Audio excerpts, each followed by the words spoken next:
Bonjour et bienvenue dans l'interview. Aujourd'hui, je reçois Catherine Fonck. Bonjour. Bonjour. Alors, vous êtes députée fédérale CDH et je vais tout de suite vous poser la question sur cette manif du non-marchand. Vous étiez déjà pratiquement bloqué dedans avant d'arriver ici.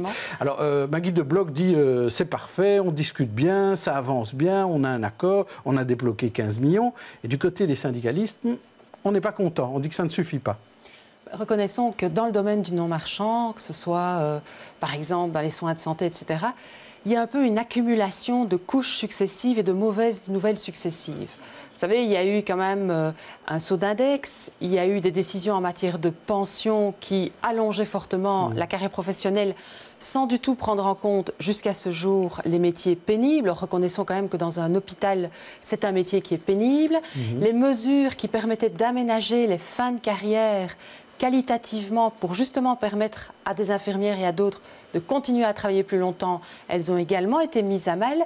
Et donc on se rend compte évidemment que tout va dans le même sens. La pression sur le personnel du non-marchand en général est très forte et on peut comprendre évidemment qu'ils aient par rapport à cela des revendications. Je ne connais pas encore le contenu de ce qui a été dit ici. Il continue de parler encore cet après-midi. Dans les actes, voilà, reconnaissons que ce budget de 15 millions d'euros par rapport au grand nombre de personnes qui travaillent dans le non-marchand, voilà, ça représente évidemment peu de choses. Donc je crois qu'il faut vraiment qu'au niveau des différents gouvernements, le fédéral mais ailleurs aussi, on puisse avoir vraiment des étapes positives, parce que ces métiers, qui sont des métiers du cœur, sont évidemment fondamentaux pour tout un chacun au quotidien. Donc message aussi au gouvernement de la Fédération Wallonie-Bruxelles et au gouvernement régional. À l'ensemble des gouvernements, vous êtes dans la majorité. Ils sont tous concernés, mais je crois vraiment que les enjeux sont à ce point importants qu'il faut pouvoir les soutenir à leur juste valeur. Alors revenons sur Maggie de Bloch et sa politique de la santé. On voit d'un côté des économies, de l'autre de nouveaux remboursements.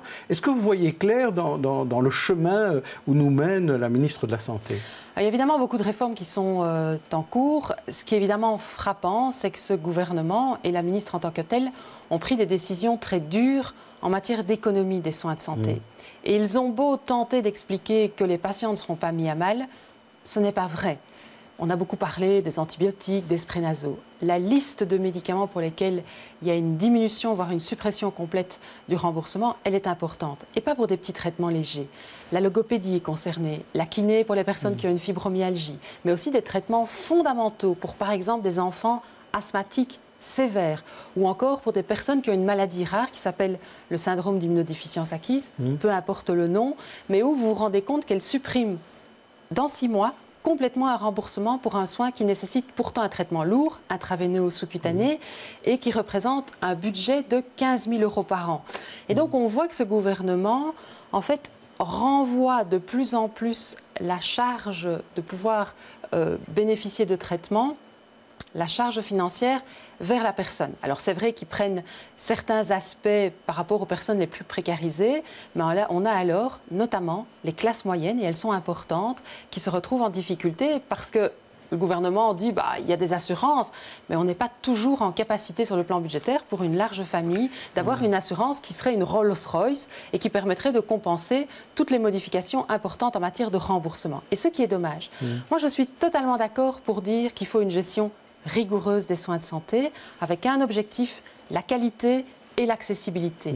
En même temps, si on doit chasser et traquer les gaspillages, utiliser le budget de la sécurité sociale des soins de santé pour aller compenser les trous budgétaires ailleurs au niveau du gouvernement et dont le gouvernement est responsable, évidemment cela ne va pas, parce qu'alors ça touche fondamentalement le patient, et aujourd'hui c'est une véritable difficulté. Est-ce que vous ne voyez pas juste la bouteille à moitié vide et pas la bouteille à moitié pleine? Je parlais de nouveaux remboursements lancés par la ministre. C'est vrai, mais quand vous regardez l'effet sur les patients, si vous déshabillez l'un pour habiller l'autre, ça pose quand même un certain nombre de questions. Oui, il faut avancer en matière de nouveaux traitements, l'immunothérapie, remboursement pour l'hépatite C, par rapport aussi à des équipements lourds pour les hôpitaux.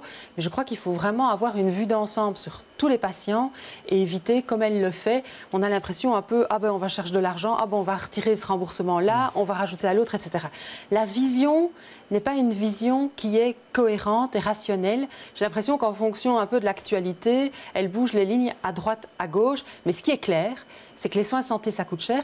Pas plus cher chez nous en Belgique qu'ailleurs, et que le gouvernement a décidé clairement de diminuer fortement les avancées qui peuvent être réalisées en la matière. C'est aussi des choix à un moment donné, des choix de société. Repousser ça sur les personnes en tant que telles qui doivent l'assumer, je trouve que ce n'est pas un choix qui est logique. Alors un débat aussi qui touche à la santé et à l'éthique, c'est la demande de retirer l'avortement du code pénal d'un côté, et puis de l'autre côté, un projet de loi Gaines sur la possibilité de donner un nom de famille au fœtus. Dès le 140e jour de grossesse, d'après mes informations, est-ce qu'un fœtus est viable déjà à ce moment-là? C'est un texte qui est sur la table du gouvernement.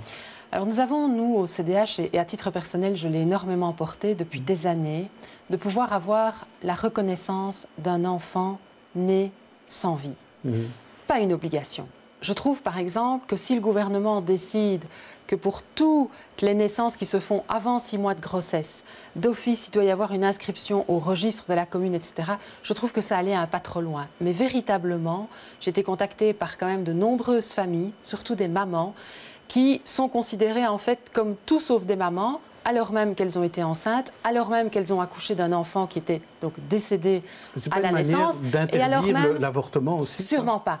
Ça n'a rien à voir avec l'avortement. À titre personnel, je ne veux en rien remettre en question l'interruption volontaire de grossesse. Mais simplement, donner la faculté à des parents d'être reconnus comme parents, que leur enfant ne soit pas juste un bout de caoutchouc parce qu'il est né, par exemple, à 5 mois de grossesse. Que, même si les hôpitaux se sont largement améliorés, que non, cet enfant, ce fœtus, né à 5 mois de grossesse, ce n'est pas un déchet hospitalier, ce sont des éléments importants. Mais n'obligeons pas chacun. Je crois qu'il faut tenir compte de la réalité de ce qu'une maman peut vivre par rapport à cette grossesse qui n'a pas pu aboutir. Pour ceux qui veulent un prénom dans un registre spécial, c'est comme ça que nous l'avons conçu, à partir par exemple de 140 jours de grossesse, eh bien il faut pouvoir répondre à cela parce que ça permet d'accompagner la souffrance de ces familles, de ces mamans qui ont perdu un enfant alors que la grossesse était déjà bien avancée. Alors on parle de sensibilité, autre sujet sensible. Il y a 2 jours, en commission, vous avez reçu les associations de victimes d'attentats. Où en est-on dans ce statut de la victime d'attentats terroristes? Eh bien, on en est encore vraiment à rien du tout à ce stade. On est plus d'1 an maintenant après les attentats de Bruxelles. Je trouve que l'État a failli. Et aujourd'hui, notre devoir, notre responsabilité comme politique, c'est véritablement de changer profondément la manière avec laquelle on accompagne les victimes d'un attentat. Celle de Bruxelles, d'autres attentats et celles qui pourraient malheureusement, j'espère bien que non, demain être victimes à un moment donné d'un attentat. Comment ? Clairement, en ne laissant pas ces victimes seules par rapport aux assurances. Je plaide vraiment, et nous avons déposé des textes en la matière avec Georges d'Allemagne, pour qu'on puisse avoir une voie unique d'indemnisation, où l'État se retourne après lui-même avec sa force d'État sur les assurances. Que l'on puisse accompagner de manière d'avoir une personne de référence qui puisse accompagner les victimes qui aujourd'hui ont eu, je vous l'assure, des démarches administratives extrêmement lourdes depuis 1 an. Elles étaient renvoyées d'un endroit à l'autre. Ça reste extrêmement compliqué.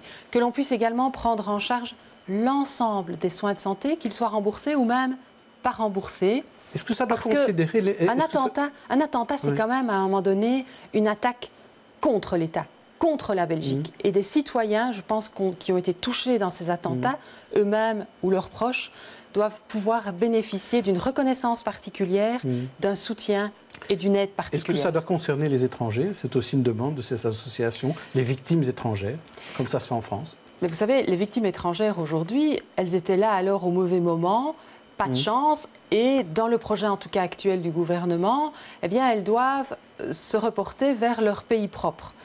La France, par exemple, a un modèle véritablement d'indemnisation et de soutien aux victimes dont nous devrions largement nous inspirer. Donc il faut revoir les choses.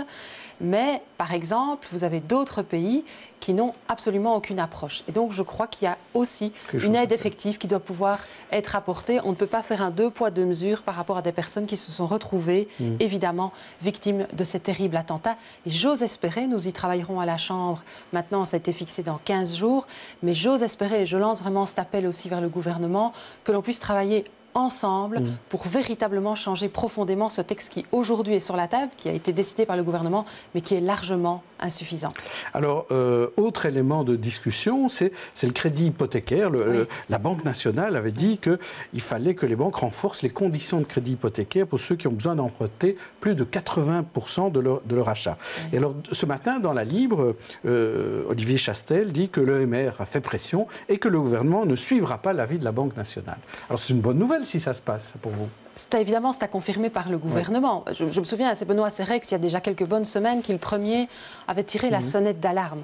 Au CDH, nous sommes vraiment extrêmement attentifs à ce qu'on puisse avoir un accès facilité à un logement et à un logement d'être propriétaire. Parce que c'est une forme d'airbag et encore plus évidemment quand demain après-demain les personnes deviennent pensionnées. Et donc c'est un enjeu qui est majeur. Alors la NVA, pour ne pas le citer, le ministre des Finances, avait clairement indiqué son intérêt à suivre la proposition de la Banque nationale.